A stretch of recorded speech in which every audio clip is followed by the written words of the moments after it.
बिस्मिल्लाहिर्रहमानिर्रहीम। अस्सलाम वालेकुम स्टूडेंट। क्लास 10 आप लोग ने आपकी जो मैथ की बुक है इसमें आपने हाफ़ चैप्टर, आपके सिलेबस में हाफ़ चैप्टर क्लास 9 में किया आप लोग ने, और इसी बुक से आप हाफ़ चैप्टर किस में करेंगे, क्लास 10 में। क्लास 9 में मैंने आप लोगों को कौन कौन से चैप्टर करवाए थे, या क्लास 9 का आपका सिलेबस कौन सा था, कौन कौन से चैप्टर इंक्लूड थे आपके सिलेबस में, मैं एक बार रिपीट करवा रही हूँ। वैसे तो मैं बहुत बार बता चुकी हूँ और आप लोग पेपर भी दे चुके हैं, आप लोगों को पता होगा कौन कौन से चैप्टर थे। क्योंकि किसी के पास सिंगल बुक है तो सिंगल बुक में तो वही चैप्टर हैं जो क्लास 9 में आप लोगों ने पढ़े, और जिनके पास कंबाइंड बुक है, जो मैट्रिक की बुक है जिसमें टोटल 15 चैप्टर हैं, उनके लिए मैं दोबारा इसलिए रिपीट कर रही हूँ ताकि उनका कॉन्सेप्ट क्लियर हो जाए कि 9 में कौन कौन से चैप्टर उन्होंने पढ़े हैं। 9 में आपके पास फर्स्ट चैप्टर था, चैप्टर नेम क्या था उसमें, सेट्स। सेकंड चैप्टर था आपके पास chapter 2 system of real numbers, exponent and radicals.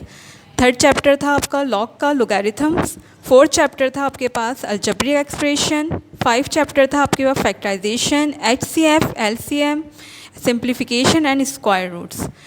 इसके बाद आपका फिफ्थ के बाद जो 6 चैप्टर था वो आपके पास मैट्रिसेस था, जो आपकी बुक में, कंबाइंड बुक में 7 चैप्टर है, लेकिन आपके पास जो सिंगल बुक होगी उसमें 6 चैप्टर होगा मैट्रिसेस।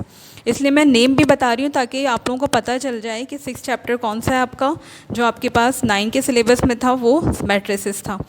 मैट्रिसेस के बाद आपके पास 11 चैप्टर था जिसका नेम है फंडामेंटल कॉन्सेप्ट ऑफ ज्योमेट्री। फिर लास्ट चैप्टर था आपके पास डेमोन्स्ट्रेटिव ज्योमेट्री। ये आपके पास टोटल कितने चैप्टर हो गए, 8 चैप्टर हो गए। आपकी जो कंबाइंड बुक है उसमें टोटल चैप्टर 15 है, जिसमें से आप लोग ने 8 चैप्टर 9 क्लास में पढ़ा है और रिमेनिंग 7 चैप्टर आप 10 क्लास में पढ़ेंगे। 10 क्लास का आज फर्स्ट लेक्चर है आपका, लेक्चर नंबर 1। इसमें आपके पास चैप्टर 6, ये आपके 10 के सिलेबस का फर्स्ट चैप्टर है, चैप्टर 6। इसमें टोटल 7 चैप्टर कौन कौन से हैं, एक चैप्टर 6 है जिसका नेम है अलजेब्रिक सेंटेंसेस। फिर आपके पास सेकंड चैप्टर होगा 8 जिसका नेम है एलिमिनेशन। थर्ड चैप्टर होगा आपका 9 जिसका नेम है वेरिएशन। वेरिएशन के बाद आपका फोर्थ चैप्टर है 10 इंफॉर्मेशन हैंडलिंग। फिर 4 के बाद फिफ्थ चैप्टर आपका 13 है जिसका नेम सर्किल है। सर्किल के बाद आप 14 चैप्टर है प्रैक्टिकल ज्योमेट्री, और लास्ट चैप्टर है इसका ट्रिग्नोमेट्री 15 चैप्टर। ये टोटल कितने चैप्टर हो गए, 7। आप लोग क्लास 10 में 7 चैप्टर पढ़ेंगे।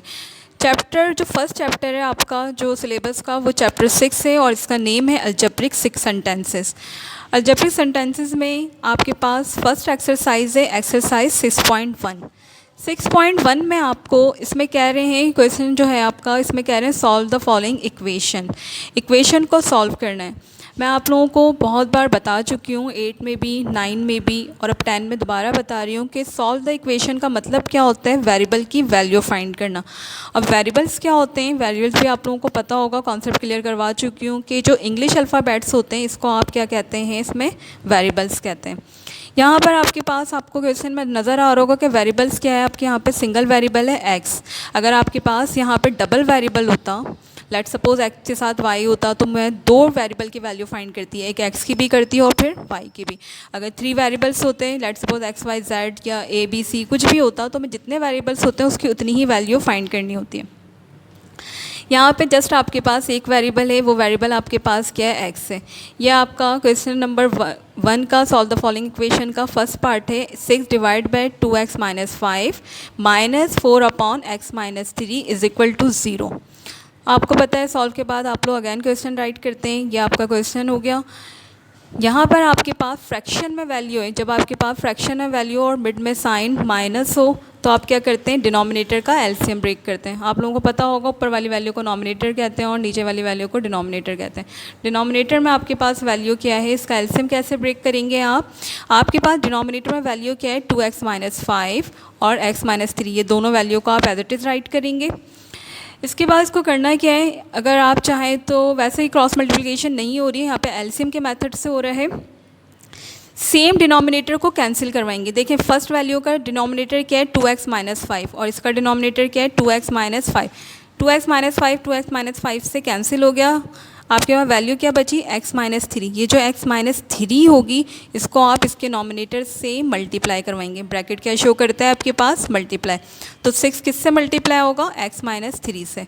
फिर मिड में साइन क्या है, माइनस। अगर यहाँ प्लस होता तो मैं प्लस मेंशन करवाती, बट यहाँ पे माइनस है तो मैं क्या मेंशन करवा रही हूँ, माइनस। अब आपके पास ये 4 जो है ये किससे मल्टीप्लाई होगा, 2x माइनस 5। देखें जो सेम डिनोमिनेटर पे उसका कैंसिल करवाऊंगी, इसका सेम डिनोमिनेटर क्या है, x माइनस 3, दोनों में x माइनस 3 है। x माइनस 3 से x माइनस 3 कैंसिल हो गया, अपोजिट वैल्यू क्या रह गई, 2x माइनस 5। 2x माइनस 5 को किससे मल्टीप्लाई करवा रही हूँ, 4 से। ब्रैकेट क्या शो करता है, मल्टीप्लाई शो करता है, इज इक्वल टू 0। आप डिनोमिनेटर की वैल्यू को एज इट इज़ राइट करेंगे। यहाँ पे 6 मल्टीप्लाई हो रहा है x माइनस 3 से, 6 से ब्रैकेट के बाहर 6 से, तो मतलब 6 किससे मल्टीप्लाई हो रहा है, x माइनस 3 से। 6 पहले फर्स्ट टर्म से होगा, फर्स्ट टर्म क्या है, x से, 6x हो गया। 6 यहाँ पे प्लस का है, प्लस माइनस माइनस, साइन को भी मल्टीप्लाई करवाएंगे, प्लस माइनस माइनस, 6 3 जार 18। 6 इन दोनों नंबर से मल्टीप्लाई हुआ तो क्या आया, 6x माइनस का 18। सेकंड आपके पास -4 किससे मल्टीप्लाई होगा, 2x माइनस 5 से।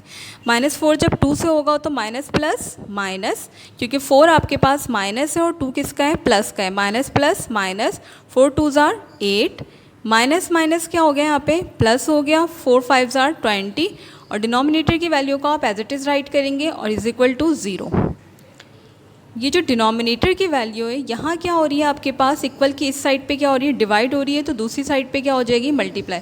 ये मैथ का रूल है कि अगर एक साइड पे वैल्यू डिवाइड में होती है तो दूसरी साइड पे क्या हो जाती है, मल्टीप्लाई। तो ये जो आपके पास 2x minus 5 x minus 3 bracket में है, ये यहाँ डिवाइड हो रहा है, तो इस साइड पे 0 के साथ क्या हो गया, मल्टीप्लाई। देखें यहाँ पे मल्टीप्लाई का साइन मेंशन करवाया है मैंने, इसका मतलब है ये इससे क्या हो रहा है, मल्टीप्लाई।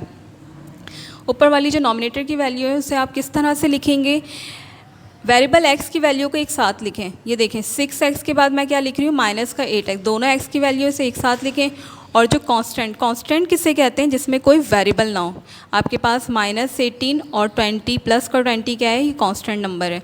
इनको मैं एक साथ लिख रही हूँ ताकि आप सॉल्व करने में इजीली सॉल्व हो जाए। आप डायरेक्ट भी सॉल्व कर सकते थे, लेकिन अगर इस तरह से एक साथ लिख के मेंशन करवाएंगे तो ईजिली सॉल्व कर सकते हैं इसे। यहाँ पे 6x माइनस 8x, 6 माइनस 8 या 8 माइनस 6 क्या होगा, आपके पास 2 होगा। माइनस का 2 क्यों आ रहे हैं, क्योंकि बड़ी वैल्यू के साथ जो भी साइन होता है वो मेंशन करते हैं। 6 और 8 में बड़ा नंबर क्या है, माइनस है, तो 2 के साथ क्या आ गया, माइनस, और x एज इट इज़ आ गया। -18 प्लस 20, इन दोनों में बड़ी वैल्यू क्या है, 20 है। 20 माइनस 18 क्या हो गया, 2 हो गया। 20 प्लस का है, बड़ी वैल्यू है, तो इससे प्लस का साइन है, इसलिए 2 के साथ यहाँ पर क्या आ गया, प्लस। 0 से कोई भी नंबर राइट साइड पे देखें, 0 से ये वैल्यू मल्टीप्लाई हो रही है, 0 से कोई भी नंबर मल्टीप्लाई हो जाए वो उसका आंसर क्या हो जाता है, 0। तो ये पूरी वैल्यू क्या हो गई आपके पास, 0। यहाँ पे प्लस का 2 दूसरी साइड पे क्या हो गया, इक्वल की दूसरी साइड पे माइनस हो गया। ये भी मैथ का रूल है कि अगर वैल्यू एक साइड पे प्लस होती है तो दूसरी साइड पे क्या हो जाती है, माइनस। तो ये प्लस का 2 इस साइड पे क्या हो गया, माइनस, और अगर ये -2 होता तो दूसरी साइड पे क्या होता है, प्लस। बट अभी ये प्लस है तो इस साइड पे क्या हो गया, माइनस। अब यहाँ पे आपको x की वैल्यू फाइंड करनी है। 2x के साथ क्या हो रहा है, मल्टीप्लाई हो रहा है। जिसकी वैल्यू फाइंड करते हैं वो हमेशा सिंगल और पॉजिटिव होना चाहिए। अभी यहाँ पे क्या मसला है कि x के साथ -2 आ रहा है, ये x के साथ क्या मेंशन हो रहा है कि ये 2x के साथ मल्टीप्लाई हो रहा है। माइनस का 2 यहाँ मल्टीप्लाई हो रहा है, दूसरी साइड पे क्या हो जाएगा, डिवाइड होगा। मैं आपको बता चुकी हूँ अगर एक वैल्यू एक साइड पे डिवाइड में तो दूसरी साइड पे मल्टीप्लाई करवाते हैं, और अगर मल्टीप्लाई में हो तो डिवाइड। ये मल्टीप्लाई हो रहा है 2, यहाँ पर क्या हो गया, डिवाइड। -2 से -2 क्या हो गया, कैंसिल हो गया, तो इसका आंसर क्या हो गया, 1। तो मीन्स आपके पास x की वैल्यू क्या आ गई, 1। सॉल्व द इक्वेशन में मैंने आप लोगों से कहा था वेरिएबल की वैल्यू फाइंड करना है। वेरिएबल यहाँ पे x है, तो x का आंसर क्या आ गया आपके पास, 1। ये यहाँ पर आपका क्वेश्चन नंबर 1 कंप्लीट होता है, फर्स्ट पार्ट। इंशाल्लाह नेक्स्ट लेक्चर में मैं आप लोगों को क्वेश्चन नंबर 1 का सेकेंड पार्ट करवाऊँगी। इसको आप लोग प्रैक्टिस करेंगे, पहले आप इसे कॉपी में वर्क करेंगे। आप लोगों को पता है कि किस तरह से वर्किंग करते हैं, आप लोग डेट मेंशन करते हैं, एक्सरसाइज मेंशन करते हैं, और प्रॉपर जिस तरह से वर्क करते हैं, क्वेश्चन लिखने के बाद अगेन क्वेश्चन राइट करते हैं, पूरा पर वर्क वैसे ही होगा आप लोगों का। यहाँ पे ये क्वेश्चन कंप्लीट हो गया, और नेक्स्ट लेक्चर में इंशाल्लाह मैं इसका सेकेंड पार्ट करवाऊँगी।